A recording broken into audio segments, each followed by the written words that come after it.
Saúde em alerta nos últimos 3 anos. O número de casos de depressão entre os jovens cresceu 115% no Brasil, segundo o SUS. Um dos motivos seria o alto grau de ocupação dos estudantes com outras atividades. E para conseguir desempenhar tantas tarefas, é preciso ter disciplina. Desde janeiro, Luara decidiu conciliar trabalho e estudo.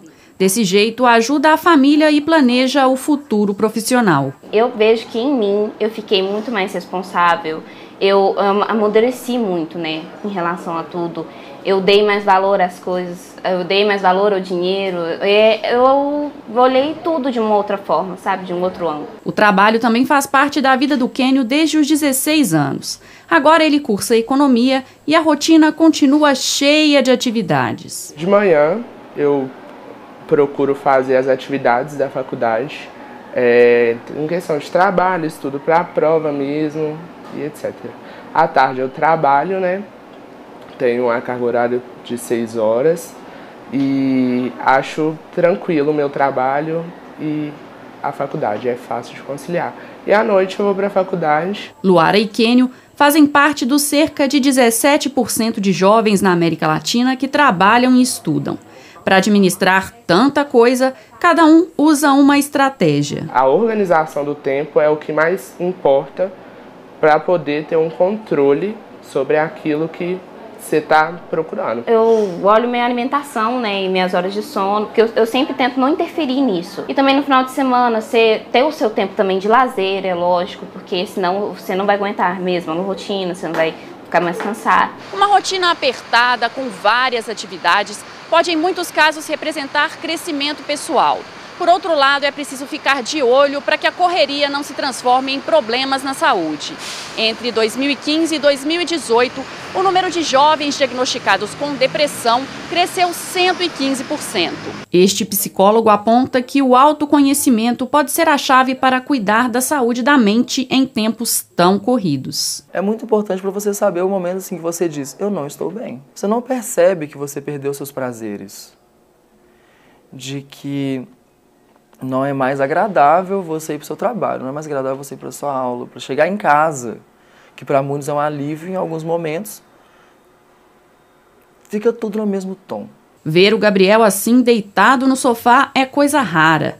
A faculdade e o estágio tomam quase todo o tempo do estudante de arquitetura. Eu acho que rola uma cobrança mesmo, tanto da própria pessoa às vezes, mas da família e das pessoas em geral. Para a pessoa ter que ter um estudo e ao mesmo tempo ter que trabalhar também para já sair na frente, digamos assim. E a necessidade também, porque a maior parte das pessoas não tem condição de pagar uma faculdade ou de passar em uma faculdade federal, então ela acaba tendo que muitas vezes trabalhar o dia todo para poder estudar à noite. Laura conta que sai de casa às 6 da manhã e volta à meia-noite. A estudante de jornalismo já sofreu com crises de pânico, mas hoje aprendeu a lidar melhor com as pressões. As pessoas dão sinais diariamente, as pessoas pedem ajuda diariamente, a gente só precisa interpretar isso e não banalizar, porque é uma coisa que, infelizmente, todo mundo está propício a ter. Todo mundo pode ter um ataque de ansiedade, pode ter um ataque de pânico, pode desenvolver uma depressão. Então, ter empatia e cuidar uns dos outros mesmo. A reforma da Previdência entrou em vigor e a principal mudança foi a idade mínima para se aposentar, que aumentou para homens e mulheres. A reforma também prevê 6 regras de transição para quem já estava próximo de se aposentar. O trabalhador nesta condição precisa analisar muito bem as opções para não perder dinheiro. Hoje vamos falar para os trabalhadores do setor privado. Estela tinha certeza de que iria se aposentar no ano que vem, mas agora os planos terão que esperar um pouco mais. A minha expectativa é que quando eu completasse os 15 anos de contribuição e os 60 anos de idade, eu tinha pelo menos um salário mínimo ou um salário e meio, né, de acordo com a minha contribuição, e que eu pudesse, né, executar algum projeto que eu já tinha em mente. A massoterapeuta acabou caindo em uma das regras de transição aprovadas na reforma da Previdência. As mudanças vão exigir atenção do trabalhador, principalmente daquele que estiver próximo de se aposentar.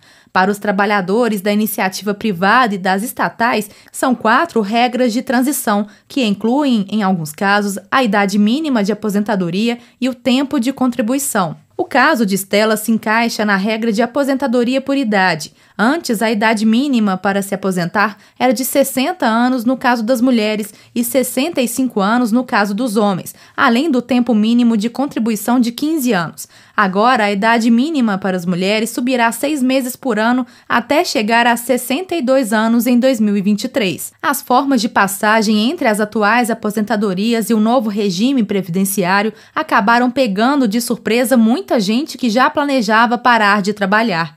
Outra regra de transição se dará por meio do sistema de pontos e, segundo a Secretaria da Previdência do Ministério da Economia, ela será um meio mais rápido de acesso ao benefício para a maioria dos trabalhadores do país. A pessoa vai ter que ter tempo de contribuição somado à sua idade e atingir um número de pontos. No caso dos homens, 35 anos de contribuição somado à idade, se atingir 96 pontos em 2019, se aposenta. No caso das mulheres, 30 anos de contribuição, somada à idade, 86 pontos.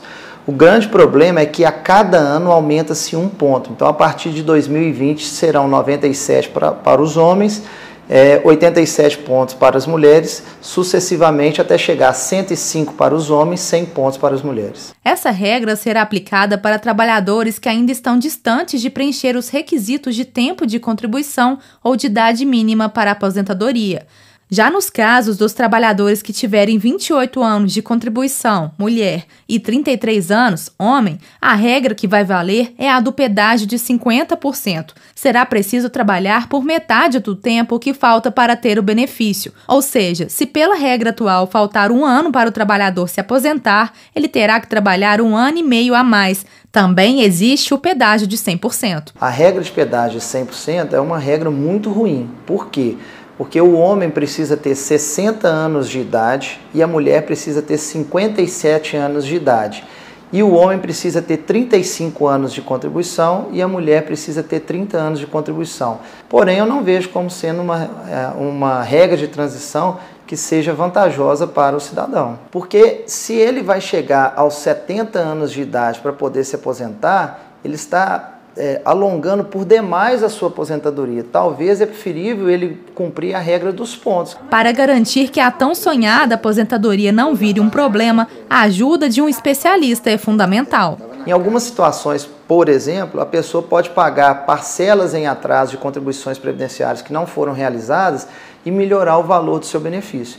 Então é importante que ele faça um planejamento previdenciário daqui para frente, para que ele saiba o quanto pagar e mais ou menos a época em que vai se aposentar. É esperar para ver, né? Mas que é frustrante e não só para mim.